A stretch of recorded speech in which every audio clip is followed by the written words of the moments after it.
Wengine ongezeke juu hapo. Wengine juu. Moja.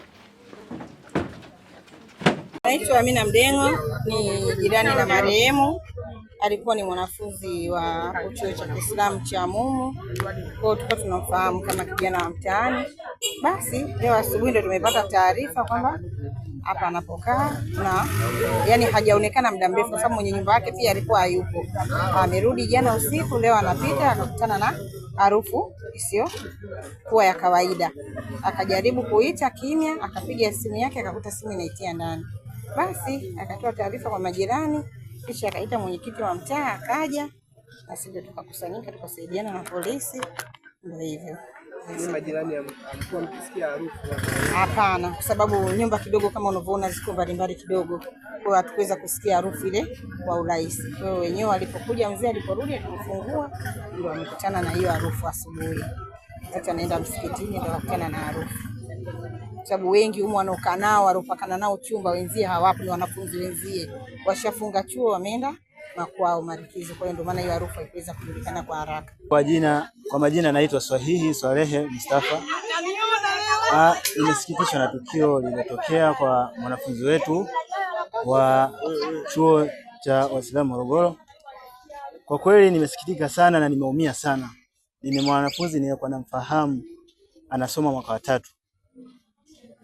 Na ni mwanafunzi ambaye nilikuwa nakaa naye karibu, tunakutana msikitini, tunafanya ibada wote.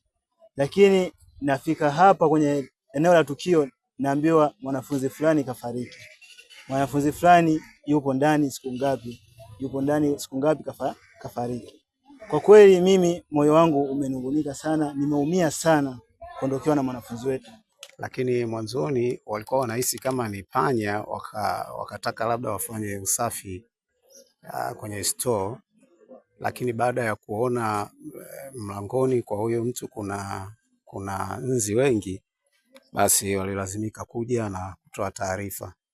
Na mimi baada ya kufika hapa niliwasiliana na viongozi wangu kwa maana ya maafisa wa polisi kwa ajili ya kuja kufanya utaratibu, lakini pili kuja kuhakiki kwamba je, tukio hili limetokea kweli, na kama ndugu waandishi wa habari mnavyoona kweli tukio limetokea, na aliyopo humo ndani ni mwanafunzi wa chuo kikuu cha Kiislamu Mumu, kwa majina anaitwa Rashidi, ni mwanafunzi wa mwaka wa 3 ambaye anachukua geography na biology mwaka wa 3.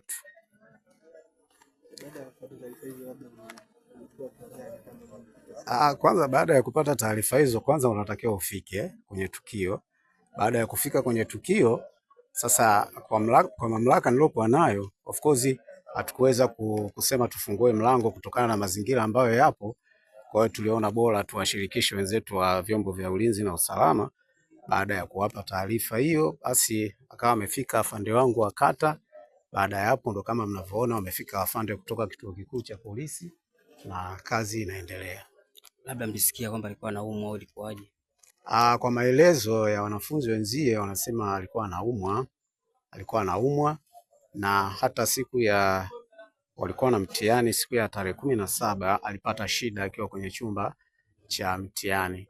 Kwa hiyo alimsaidia, na sasa baada ya hapo hakukuwa na taarifa nyingine yoyote zaidi ya hiyo mpaka tukio leo hili linavyofanya linapotokea. Kwa maelezo wanasema kwamba alikuwa na ugonjwa wa kuanguka. Sasa inawezekana labda huo ugonjwa ulimkuta akiwa usingizini, na kwa sababu alikuwa hana msaada ndio maana akawa amepata na umauti huo. Jina langu ni Hassan Yuda, rais wa serikali ya wanafunzi chuo kikuu cha Uislamu Morogoro, na masikitiko makubwa kuwa tumeondokewa na mwanafunzi mwenzetu, mwanafunzi wa mwaka wa 3 kozi ya ualimu wa masomo ya sayansi. Amekuwa haonekani tangu takriban tarehe 17 mpaka hivi leo, lakini kwa bahati nzuri kwa taarifa za majirani wanaoishi naye walitueleza kwamba maeneo ambayo wanaishi wanasikia harufu mbaya, jambo ambalo lilibidi tupate taratibu za kiusalama. Tarehe 17 ya mwezi huu alianguka akiwa anafanya mitihani, ni tatizo analo, inasemekana ana degedege na alikuwa anapata matibabu, kwa hiyo ilikuwa bado hajarecover vizuri. Jeshi la polisi mkoa wa Morogoro Nimepokea taarifa ya kifo cha Hussein Rashidi Omar. Huyu ni mwanafunzi mwenye umri wa miaka 23. Ni mwanafunzi kwa maana ya mwanachuo chuo kikuu cha Waislamu kilichopo mkoani Morogoro. Taarifa za tukio hili zimetolewa tarehe 20 mwezi huu wa 3 2026, na limetokea eneo la mtaa wa Mbuyuni, kata ya Kihonda Magorofani. Kimsingi marehemu amebainika akiwa amekufa ndani ya chumba alichokuwa amepanga alichokuwa akiishi majira ya saa 5 asubuhi, na jitihada za kufungua mlango wake zimefanyika baada ya kuwa amesikia harufu kali ikitokea mle chumbani. Kwa hiyo baada ya kufungua chumba kile, imebainika kwamba tayari alikuwa ameshafariki na alikuwa ameshaanza kuharibika. Kwa hiyo sasa kilichofanyika ni kuendelea na uchunguzi, ikiwa ni pamoja kuwasubiria wazazi wake waweze kuchukua mwili wa marehemu. Hiyo uchunguzi wa awali umebaini kwamba kifo chake kimetokana na maradhi ya kawaida, ikiwa ni kwamba ameanza kuugua tangu tarehe 17 alipokuwa kwenye chumba cha mtihani chuo kikuu cha MUM, na baadaye akapelekwa nyumbani kwa mapumziko. Kwa hiyo tangu wakati huo hakuweza kuonekana mpaka leo ilipobainika kwamba amefariki akiwa ndani ya chumba chake. Kwa hiyo baada ya uchunguzi, mwili utakabidhiwa kwa ndugu kwa ajili ya taratibu zingine za mazishi, na anatarajiwa kusafirishwa kupelekwa kwao mkoani Lindi.